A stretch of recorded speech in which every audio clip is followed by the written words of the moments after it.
Hello and welcome to a story that is so captivating. This story is about Ada, a youth corper who went to a remote village to serve. Will she enjoy her service there? Yes or no? Let's find out in this captivating story. Ada, a city girl, true and true, was joyful to receive her NYSC posting letter. Dreams of serving in a bustling metropolis filled her head, but her excitement turned to dread when she read in her posting letter, Okuta village in Ondo State. Upon arrival, Ada was greeted by dusty roads, endless trees, and the realization that there was no electricity, running water, or mobile network. Her heart sank. How will I survive here? She wondered. The villagers, though kind, were curious about her. They rarely saw outsiders, especially one as elegant and polished as Ada. They whispered about her, marveling at her bright clothes and her sitting manners. Her first night in the village was a nightmare. The silence was deafening, broken only by the sounds of crickets and distant animal calls. The lack of network meant no calls to her family, no social media, and no escape from her reality. The next morning, Ada learned that there was water scarcity. The village had only one well, and the water was barely enough for basic needs. Villagers relied on a young man named Kunle who sold water from his marua, that is his tricycle. The next morning, Kunle arrived with his marua filled with water cans. His charm and easy smile immediately caught Ada's attention. She bought water from him, grateful for his help. Kunle, on the other hand, was captivated by her beauty. Unknown to Ada, Kunle was just a water seller. He had a reputation in the village for his knowledge of traditional charms. He began plotting a way to win Ada's heart, using his charms to make her dependent on him. Ada started her teaching duties at the local school. The lack of resources was shocking, and the students were eager but underprivileged. She poured her heart into her work, finding some solace in their smiles. Kunle began showing up more often, offering her extra water and some gifts.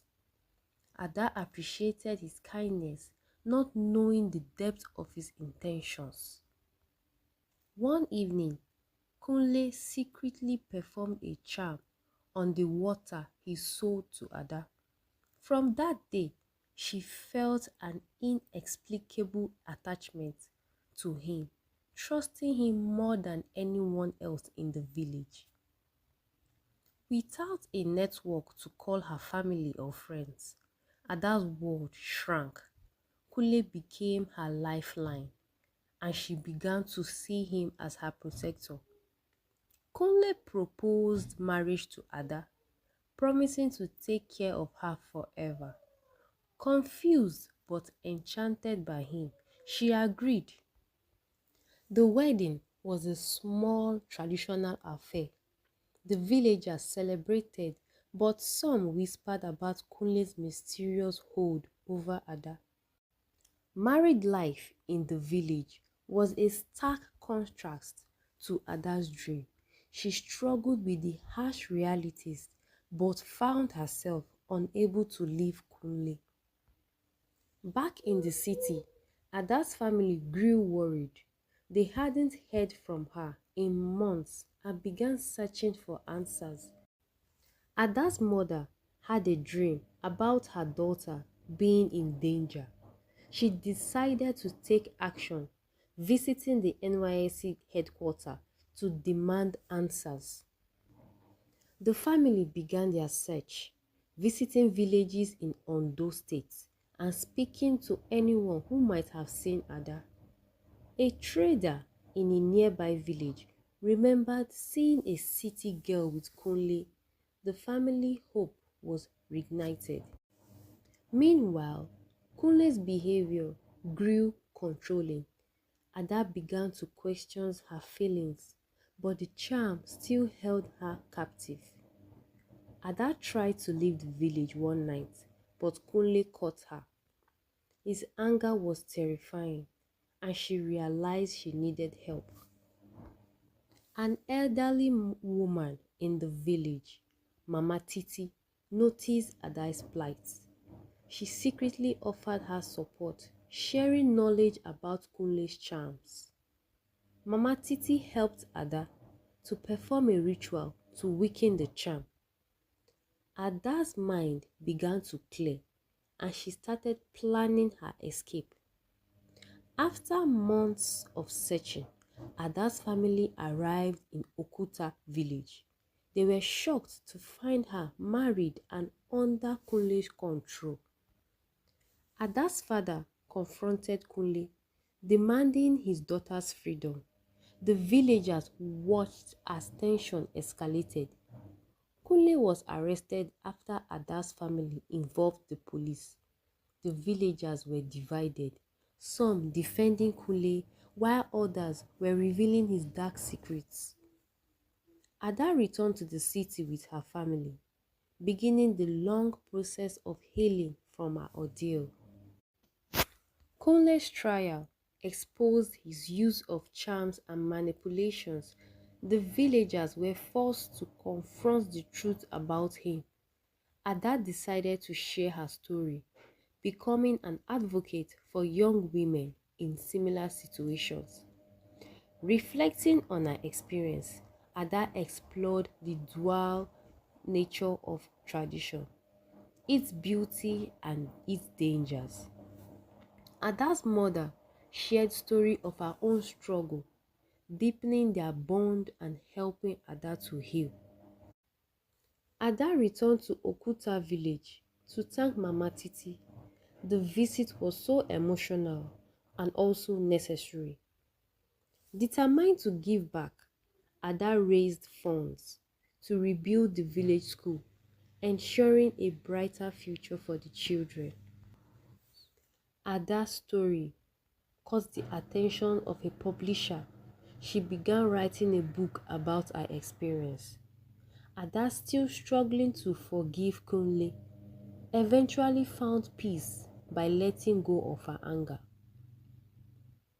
Ada's book was launched as a success, inspiring many to speak about their own challenges. Ada's advocacy led to discussions about improving safety for Nysc members in remote areas. Years later, Ada met someone new, a man who respected her strength and independence. This time around, Ada married at her own terms, surrounded by love and support. Ada started a foundation to support education and women's rights in rural areas. Kunle, now released from prison, asked for forgiveness. Ada's foundation helped him to find a new path. With Ada's help, Okuta village began to transform, gaining access to water, electricity, and education.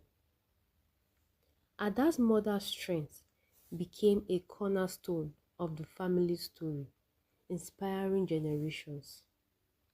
The children of Okuta village began to dream bigger, inspired by Ada's journey.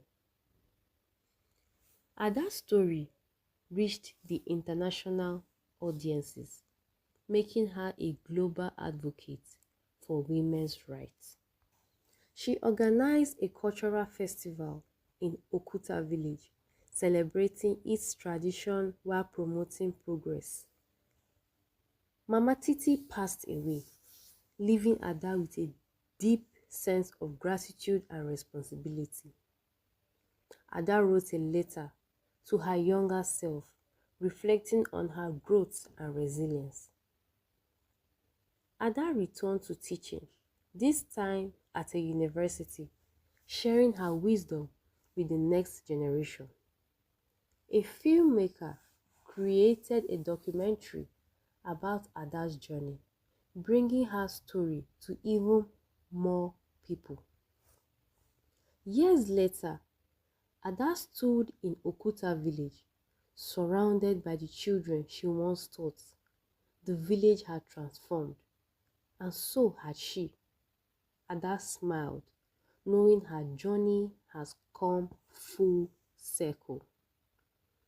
As Ada's foundation grew, she began to see the wider impact of her work in the rural communities across Nigeria.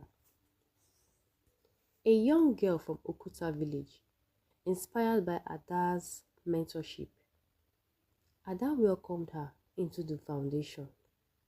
Her effort expanded to include a healthcare initiative, ensuring basic medical amenities in the rural areas. While visiting another remote village, Ada met a woman with a similar story to hers.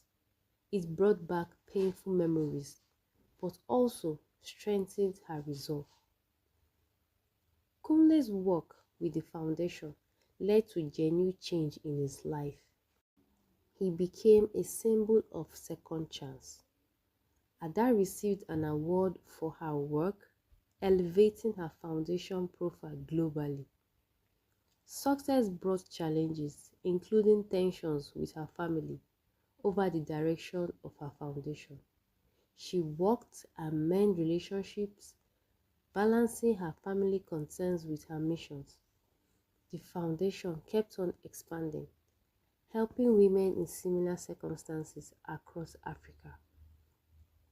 Ada and her husband blended their cultural backgrounds in a celebration of love and unity. Ada gave birth to twins, finding new motivation in her role as a mother. Her children grew up learning about their mother's journey, vowing to continue her legacy.